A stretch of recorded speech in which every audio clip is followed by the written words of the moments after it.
새벽 5시, 아직 어둠이 채 가시지 않은 아파트 단지를 서성이고 있었습니다. 평범한 파란색 경비복을 입고 허리춤에는 무전기를 차고 동이 틀 때까지 부지런히 순찰하는 게 제 일상이 되었어요. 야블리튜브 오늘의 이야기 시작하겠습니다. 그 전에 잠깐 구독, 좋아요, 알림 설정 눌러주시면 야블리에게 큰 힘이 됩니다. 이것이 제가 30년 동안 읽어온 인생의 마지막 장면이라고 하면 믿으시겠습니까? 은퇴 후에도 돈이 부족하지 않지만 집에만 있으면 몸이 녹슬 것 같아서 나온 일이죠. 정경빈님, 오늘도 일찍 나오셨네요. 새벽 쓰레기를 버리러 나온 3동 주민이 인사를 건넸습니다. 저는 웃으면서 꾸벅 고개를 숙여 인사했죠. 사람들은 제가 왜 여기서 일하는지 전혀 모릅니다. 그냥 생계를 위해 일하는 평범한 노인네라고 생각하겠죠. 하지만 저는 매일이 새롭고 뿌듯했어요. 운동도 하고 사람들과 어울리면서 세상 돌아가는 모습을 직접 관찰하자 이런 마음이었거든요. 아침 8시, 교대 시간이 다가올 즈음 불길한 기운이 느껴졌습니다. 부녀회장 박 여사와 그 일당들이 성난 표정으로 경비실로 몰려오더군요. 그들의 목소리는 날카롭고 거만했습니다. 경비 아저씨, 몇 번을 말해야 알아듣냐고요? 저 임대동 사람들. 우리 놀이터에 못 오게 막으라니까요. 아파트 가치 떨어진다고요. 박 여사의 얼굴은 분노로 일그러져 있었습니다. 제가 뭐라고 대답하기도 전에 옆에서 그녀의 남편인 박 부장이 끼어들었죠. 이봐요, 경비 양반. 저 임대동 사람들이 우리 단지 지름길로 다닌다고. 그냥 다 돌려보내세요. 여긴 우리가 몇십억씩 주고 산 아파트라고요. 순간 머리가 확 돌았습니다. 임대 아파트 학생들이 이 길을 지나야 학교까지 10분인데 돌아가면 30분이나 걸린다는 걸 알고 있었거든요. 아이들 등교길을 막아서라니 이건 아무리 아파트 입주민이라도 지나친 갑질 아닙니까? 그게 학생들 등교길이라서 조심스럽게 말을 꺼냈더니 박 여사가 눈을 부라리며 제 말을 자르더군요. 학생이면 다 똑같은 학생이에요? 임대동 애들이랑 우리 애들이 같을 수 있어요? 경비 아저씨가 뭘 안다고 그래요. 그냥 시키는 대로만 하세요. 가슴속에서 불꽃이 일었지만 저는 겉으로 아무렇지 않은 표정을 유지했습니다. 그들은 제가 누군지 모르니까요. 아직은 때가 아니었습니다. 저는 겸손하게 고개를 숙이며 말했어요. 네, 알겠습니다. 좀 더 살펴보겠습니다. 그들이 돌아간 후 저는 깊은 한숨을 내쉬었습니다. 내가 정말 이런 대우를 받아야 하나 싶었죠. 한때는 수천 명의 직원을 거느렸던 회장님이었는데 이제는 한낱 경비원으로서 이런 무시를 당하고 있었어요. 하지만 제 역할을 계속하기로 했습니다. 언젠가는 이 상황이 바뀔 거라는 예감이 들었거든요. 그래요, 저는 그저 경비원으로 남아 그들이 어떤 사람들인지 지켜보기로 했습니다. 그리고 그 결정이 앞으로 펼쳐질 엄청난 사건의 시작이 될 줄은 그때는 몰랐죠. 한낮 초여름의 뜨거운 햇살이 아파트 단지를 내리쬐고 있었어요. 저는 경비실 앞 그늘에서 물을 마시고 있었습니다. 그때 교복을 입은 학생 몇 명이 조심스럽게 단지 안으로 들어서더군요.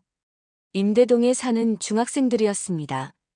아이들은 마치 불법을 저지르는 것처럼 주변을 두리번거리며 발걸음을 재촉했어요. 갑자기 어디선가 날카로운 비명 소리가 들려왔습니다. 야, 너희들, 거기서, 여기 못 다닌다고 몇 번을 말해야 알아들어. 부녀의 임원 중 한 명인 김 씨가 마치 도둑이라도 잡은 듯 고함을 질렀어요. 그녀의 목소리는 온 단지에 울려 퍼졌고 다른 임원들도 합세했습니다. 임대동 애들은 돌아가. 여기 통행하지 말라고 공지 안 했어? 당장 나가. 아이들의 얼굴이 창백해졌어요. 한 여학생은 겁에 질려 어깨가 움츠러들었고 남학생 하나는 눈물을 참는 게 보였습니다. 저는 가슴이 찢어지는 듯한 아픔을 느꼈어요. 그 순간 몸이 저절로 움직였습니다. 잠깐만요. 아이들이 학교 가는 길인데. 제가 나서자 김 씨가 저를 향해 돌아봤어요. 그녀의 눈빛은 날카롭고 차가웠습니다. 정경비, 당신이 뭔데 참견이야? 당신 월급 누가 내는지 알아? 우리가 관리비로 내는 거야. 당신은 그냥 시키는 대로만 하면 돼. 저는 입술을 깨물었습니다. 경비원 신분으로는 함부로 개입하기 어려운 처지였죠. 하지만 그냥 지나칠 수도 없었어요. 아이들이니까 한 번만 봐주시면 어떨까요? 험한 길로 돌아가면 위험할 수도. 말이 채 끝나기도 전에 김 씨가 손을 휘저으며 저를 차단했습니다. 아이고, 말 많은 경비 양반. 박 여사한테 말할 거예요. 경비가 명령을 따르지 않는다고. 동대표 회의에 항의할 거니까 각오하세요. 아이들은 겁에 질려 황급히 뒤돌아 나가버렸습니다. 저는 그들의 뒷모습을 바라보며 분노와 무력감을 동시에 느꼈어요. 이 일을 그냥 넘겨도 될까? 아파트 값이 그렇게 대단하길래 어린 학생들을 험한 길로 돌아가게 만드는 건가? 그날 저녁 제 작은 경비실로 부녀회장 박 여사가 성큼성큼 걸어오는 모습이 보였습니다. 그녀의 얼굴은 분노로 일그러져 있었고 남편인 박 부장도 뒤따라왔어요. 그들은 마치 상전이 종을 대하듯 저를 내려다보며 말했습니다. 정경비, 지금부터 임대 아파트 사람들 단지 안으로 들어오면 전부 되돌려보내요. 그거 못하면 당신 월급이라도 깎일 줄 알아요. 박 부장도 거들었습니다. 우리 단지가 얼마나 깨끗하고 품이 있는데 저 사람들 때문에 가치가 떨어진다고요. 경비실 앞에 서서 단속하세요. 뒤에서는 몇몇 주민들도 합세했습니다. 맞아요. 여기저기 더럽히지나 말라 하세요. 우리 아이들이 임대동 애들이랑 섞이면 안 돼요. 저는 속으로는 분노가 끓어올랐지만 겉으로는 차분하게 예, 일단 알겠습니다. 라고만 대답했습니다. 그들이 떠난 후 저는 깊은 한숨을 내쉬었어요. 제 나이 70에 이런 모욕을 당하다니. 지금은 꾹 참아야겠지만 언젠가는. 저는 주먹을 꽉 쥐었습니다. 이대로 방치했다간 더 큰 문제가 터질 것 같다는 불길한 예감이 들었습니다. 그리고 그건 제가 상상했던 것보다 훨씬 빨리 현실이 되어버렸죠. 저녁 무렵 직장인들의 퇴근 시간이 겹치면서 아파트 단지는 분주해졌어요. 임대 아파트에서 온 한 젊은 학부모가 경비실 앞에 서서 분통을 터뜨리고 있었습니다. 도대체 왜 우리 애들길을 막는 거예요? 비가 오는데. 아이들이 30분을 돌아갔다고요. 이게 말이 됩니까? 그 목소리에 부녀회장 박 여사와 남편이 어디서 나타났는지 순식간에 나타났어요. 그들의 표정은 가관이었습니다. 시끄럽게 뭐 하는 거예요? 여기서 소란 피우지 마세요. 박 여사가 날카롭게 말했습니다. 학부모는 억울함을 토로했어요. 우리 아이들이 뭘 잘못했다고 이런 대우를 받아야 하나요? 같은 아파트 주민인데. 그 말에 박 부장이 비웃듯 끼어들었죠. 같은 아파트 주민? 웃기지 마세요. 그럼 임대 안 살면 되잖아. 돈 모아서 분양받으면 되지. 그 순간 제 속에서 무언가 부글부글 끓어오르는 게 느껴졌어요. 더 이상 참을 수 없었습니다. 잠깐만요. 그렇게 말씀하시면 안 됩니다. 아이들 등교길인데. 제가 말을 꺼내자마자 박 여사의 표정이 험악하게 변했습니다. 그녀는 저를 노려보더니 손가락으로 제 가슴을 찌르듯 가리키며 말했어요. 경비 주제에 어디서 훈계질이야. 당신은 그냥 우리 말 들으면 되는 거야. 이거 참, 요즘 경비들은 주제도 모르고. 주변에 있던 주민들이 수군거리며 상황을 지켜보고 있었어요. 저는 사람들 앞에서 완전히 망신을 당하고 말았습니다. 박 여사는 계속해서 저를 몰아붙였죠. 당신 내 입으로 잘릴 각오해. 동 대표한테 말해서 교체하라고 할 테니까. 저는 너무 놀라 한동안 아무 말도 할 수 없었습니다. 제가 대기업 회장이었을 때도 직원을 이런 식으로 대한 적은 없었어요. 이건 단순히 아파트 문제를 떠나 사람에 대한 기본 예의가 아니잖아요. 임대동 학부모는 겁에 질려 자리를 떠났고 저는 그 자리에 홀로 남겨졌습니다. 제 가슴 속에서는 분노의 불꽃이 일었지만 지금은 참아야 했어요. 때가 올 때까지. 그날 밤 작은 경비실에서 저는 깊은 생각에 잠겼습니다. 제 아들은 지금 대기업 임원으로 일하고 있었죠. 오랫동안 아들에게 제 근황을 숨겨왔습니다. 은퇴한 아버지가 경비원 일을 한다는 걸 아들이 알면 상처받을까봐 걱정됐거든요. 하지만 이제는 달랐어요. 어쩌면 아들에게 도움을 청할 때가 온 것 같았습니다. 그날 밤 저는 용기를 내어 아들에게 전화를 걸었습니다. 수화기 너머로 들리는 아들의 목소리가 왠지 들떠 있었어요. 아버지, 잘 지내셨어요? 좋은 소식이 있어요. 제가 이번에 큰 거래를 성사시켰거든요. 영진전자의 박 사장님과 계약을 맺게 됐어요. 영진전자. 그 이름이 어딘가 익숙했습니다. 갑자기 머릿속에 번개가 치는 듯한 깨달음이 왔어요. 설마, 그 박 사장님 혹시 부인이 아파트 부녀회장 일을 하고 있지 않니? 아들이 놀란 목소리로 대답했어요. 맞아요. 어떻게 아셨어요? 박 사장님 부인이 삼성 레미안 아파트 부녀회장이라고 하더라고요. 왜요? 순간 제 심장이 빠르게 뛰기 시작했습니다. 세상이 좁다는 건 이런 걸까요? 제가 매일 모욕을 당하는 그 부녀회장 부부가 바로 아들의 새 거래처 사장 부부였던 거예요.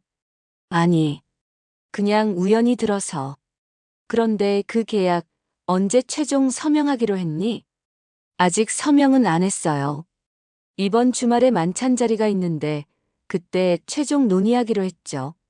사실 아버지께 부탁드리려고 했어요. 제 집에서 저녁 식사를 함께 하시면 어떨까요? 박 사장님도 아버지를 꼭 뵙고 싶어 하셨어요. 저는 너무 놀라 숨이 멎는 줄 알았습니다. 이것이 바로 운명이란 걸까요? 저는 조용히 웃으며 대답했어요. 그래, 좋아. 그럼 주말에 만나자. 전화를 끊고 나서 제 마음속에서는 묘한 감정이 일었습니다. 분노와 기대감이 뒤섞인 기분이었죠. 그동안 꾹꾹 눌러 참았던 감정들이 거센 파도처럼 밀려왔어요. 그들이 나를 보면 어떤 표정을 지을까? 그 생각만으로도 가슴이 두근거렸습니다. 다음 날 아침 평소와 같이 출근했지만 마음은 이미 주말의 만찬 자리에 가 있었어요. 마침 부녀회장 박 여사가 경비실 앞을 지나가길래 공손하게 인사를 건넸습니다. 안녕하세요, 부녀회장님. 그녀는 코웃음을 치며 지나갔어요. 갑자기 왜 이렇게 친절해? 어제 말한 거 명심해요. 임대동 사람들 단지 안으로 들이지 말라고. 저는 묵묵히 고개를 숙였습니다. 조금만 더 참자. 곧 모든 것이 바뀔 테니. 그렇게 주말이 다가왔고 저는 평소보다 일찍 경비실을 나와 집으로 향했습니다. 오랜만에 정장을 꺼내 입고 머리도 단정히 손질했어요. 거울 속에 비치는 제 모습은 더 이상 초라한 경비원이 아니었습니다. 그곳에는 당당한 전직 회장의 모습이 있었죠. 주말 저녁 제 아들이 사는 고급 아파트 앞에 도착했습니다. 미리 왔다가 갑자기 나타나면 효과가 있을 것 같아 일부러 조금 일찍 도착했어요. 현관 인터폰을 누르자 아들이 반갑게 맞이했습니다. 아버지, 오셨군요. 들어오세요. 아들의 집은 언제 봐도 깔끔하고 고급스러웠어요. 저야 경비원 일을 하고 있지만 아들은 제 뒤를 이어 사업을 잘 키워나가고 있었거든요. 거실에 앉아 커피를 마시며 아들과 이야기를 나누고 있는데 초인종이 울렸습니다. 벌써 오셨나 보네요. 제가 나가볼게요. 아들이 현관으로 향했어요. 저는 심장이 터질 듯이 뛰는 것을 느꼈습니다. 잠시 후 낯익은 목소리가 들려왔어요. 아이고, 사장님. 오늘 저녁 정말 기대하고 있었어요. 제 남편도 함께 왔답니다. 부녀회장 박 여사의 목소리였어요. 고급스러운 원피스에 화려한 보석으로 치장한 그녀의 모습이 보였습니다. 그녀 옆에는 남편인 박 부장이 서 있었고요. 어서 오세요. 아버지도 오셨으니 소개해 드릴게요. 아들이 그들을 거실로 안내했습니다. 제가 일어나 그들을 마주하는 순간 세 사람의 표정이 극적으로 변했어요. 박 여사와 박 부장은 마치 유령이라도 본 듯 얼굴이 하얗게 변했고 아들은 당황한 표정이었죠. 너, 경비 아저씨가 왜 여기? 박 여사의 목소리가 떨렸습니다. 그녀의 눈은 공포로 가득 찼어요. 박 부장은 뒷걸음질 치며 말을 더듬었습니다. 이게 무슨 거래처 사장님 댁이? 아들이 혼란스러운 표정으로 물었어요. 아버지, 혹시 여기가 아버지가 일하신다는 그 아파트입니까? 저는 천천히 고개를 끄덕였습니다.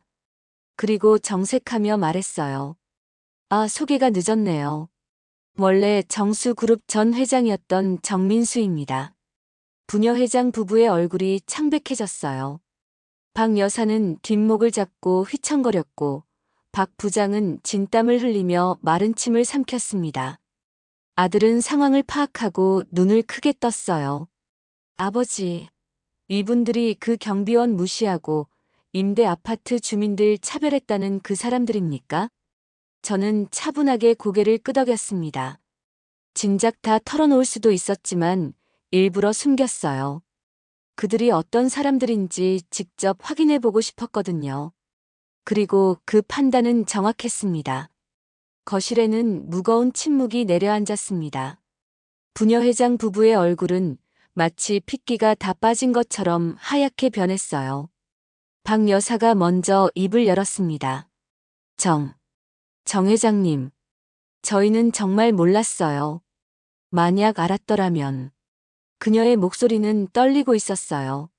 저는 싸늘한 미소를 지으며 말했습니다. 만약 알았더라면 어떻게 했을 것 같나요? 나를 다르게 대했겠죠? 하지만 사람은 지위나 돈이 아니라 인성으로 대해야 하는 거 아닌가요? 박 부장이 황급히 무릎을 꿇었어요. 정 회장님, 제발 용서해 주십시오.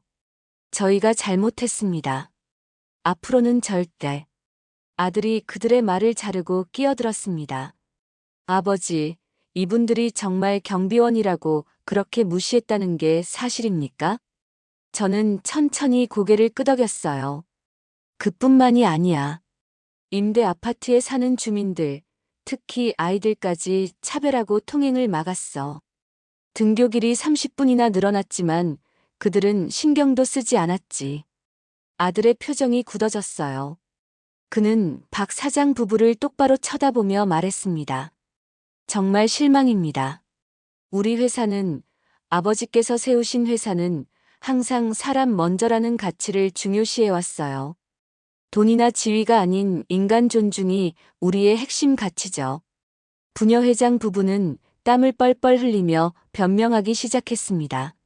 아니, 그게 저희는 아파트 가치를 지키려고. 그리고 저희는 기부도 많이 하고. 저는 그들의 변명을 들으며 쓴웃음을 지었어요. 평소에는 보이지 않던 그들의 이중적인 모습이 너무나 역겨웠거든요. 저는 단호하게 아들에게 말했습니다. 거래 취소해. 내 인생에서 중요시했던 건 사람 인성인데 이런 갑질에 동조하는 이들과는 어떤 사업도 함께할 수 없어. 아들은 단호하게 고개를 끄덕였어요. 네, 아버지. 알겠습니다. 박 사장은 얼굴이 새파랗게 변했습니다. 잠깐만요. 이 계약은 우리 회사 생존이 걸린 문제입니다. 제발 한 번만 기회를. 아들이 차갑게 대답했어요. 죄송합니다만 이미 결정된 사항입니다. 우리 회사는 앞으로도 귀사와의 거래는 없을 겁니다. 부녀회장 박 여사가 갑자기 무릎을 꿇고 울음을 터뜨렸습니다. 제발 기회를 주세요. 우리가 잘못했어요. 앞으로 절대 그런 일은 없을 거예요. 저는 냉정하게 그들을 바라보았어요. 그동안 얼마나 많은 사람들이 그들 앞에서 이렇게 비굴하게 무릎을 꿇었을까요? 얼마나 많은 아이들이 그들 때문에 눈물을 흘렸을까요?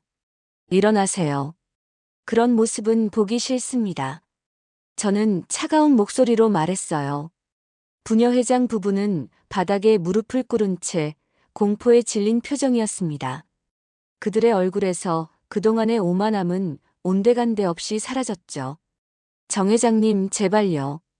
이 계약이 무산되면 저희 회사는 부도 위기에 처합니다.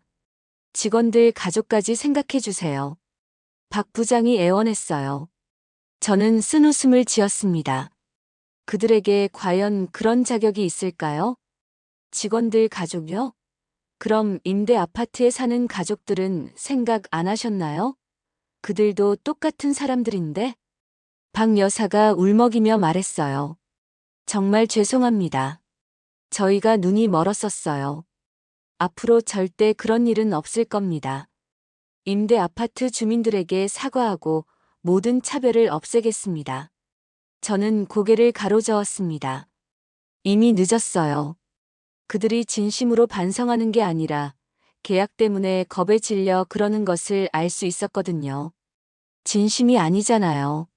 내가 그저 평범한 경비원이었다면 지금도 똑같이 무시하고 있었겠죠? 아들이 저를 보며 말했습니다.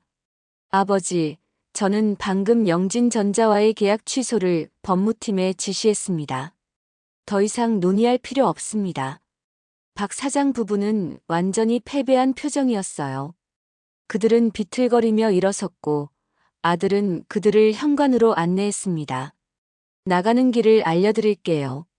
문 앞에서 박 여사가 마지막으로 돌아보며 애원했습니다.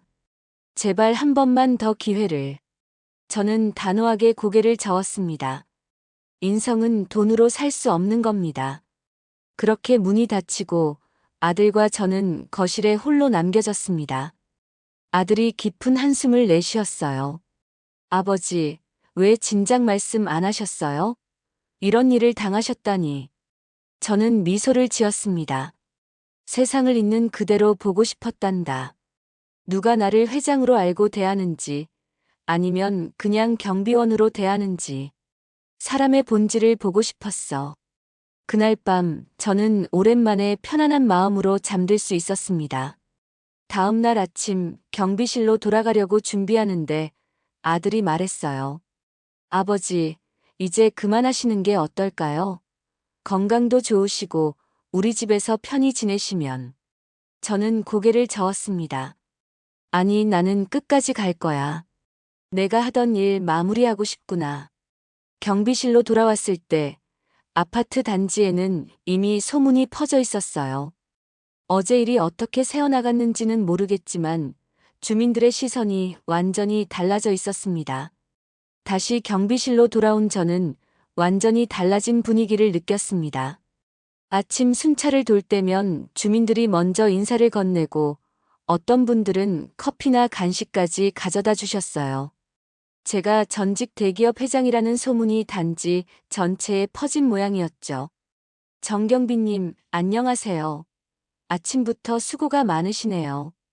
평소 인사도 하지 않던 주민이 허리를 깊이 숙이며 인사했어요. 저는 쓴웃음을 지었습니다. 세상이 참 재미있죠? 제가 경비원일 때와 회장님일 때 사람들의 태도가 이렇게나 달라지다니. 그날 오후 부녀회 임원들이 경비실을 찾아왔습니다. 박 여사 대신 부녀회 총무가 대표로 나섰어요. 정 회장님, 아니 정경빈님, 어제 있었던 일에 대해 진심으로 사과드립니다. 부녀회장이 사임했고 저희는 임시회의를 열어 모든 차별적 조치를 철회하기로 결정했습니다. 그들은 머리를 숙이며 공식 사과문까지 들고 왔어요. 저는 고개를 끄덕였습니다. 좋은 결정입니다.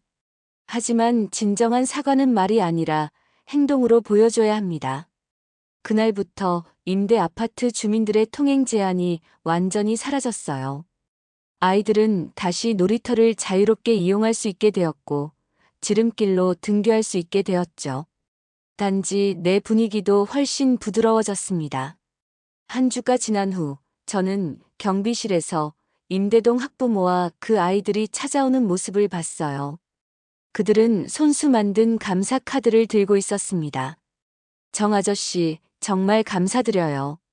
덕분에 우리 아이들이 이제 빙 돌아가지 않아도 된답니다. 아이들이 밝게 웃으며 저에게 카드를 건넸어요. 제 가슴이 따뜻해지는 느낌이었습니다. 이것이야말로 제가 진정으로 원했던 것이었죠. 다음 날 아파트 관리사무소에서 공식 회의가 열렸습니다. 새로운 부녀회장이 선출되었고 임대동과 분양동의 화합을 위한 여러 프로그램이 제안되었어요. 놀랍게도 주민들은 저에게 명예자문위원 직책을 제안했습니다. 저는 그저 경비원으로 남고 싶습니다. 직책보다는 실제 행동이 중요하니까요. 저는 공손히 거절했어요. 그러나 아파트 문화 개선을 위한 몇 가지 조언은 기꺼이 나눴습니다. 사람들은 이제 제 말에 귀를 기울이기 시작했죠. 박 여사와 박 부장은 최근 아파트에서 거의 보이지 않게 되었습니다. 영진전자가 경영난에 처했다는 소문도 들려왔어요. 그러나 저는 그들에게 복수하고 싶은 마음은 없었습니다. 단지 그들이 진정한 교훈을 얻었기를 바랄 뿐이었죠. 경비실에 앉아 창밖을 바라보며 생각했습니다. 앞으로도 계속 이 일을 할 겁니다. 지위나 돈보다 중요한 것은 사람 사이의 존중과 배려라는 것을 제 남은 인생으로 보여주고 싶었거든요. 이것이 제가 진정으로 남기고 싶은 유산이었습니다. 오늘 사연 어떠셨나요? 오늘 사연 듣고 생각나는 댓글이 있으시다면 부탁드립니다. 여러분의 댓글은 더 좋은 사연으로 찾아올 수 있는 야불리의 원동력입니다. 오늘 사연이 좋았다면 구독, 좋아요, 알림 설정 부탁드리며 영상 끝까지 시청해주셔서 너무 감사드립니다. 더 좋은 영상으로 다시 찾아뵙는 야불리 튜브가 되겠습니다. 늘 건강 조심하시고 알차고 즐거운 하루 되세요. 야불리 튜브였습니다. 고맙습니다. 그리고 늘 사랑합니다.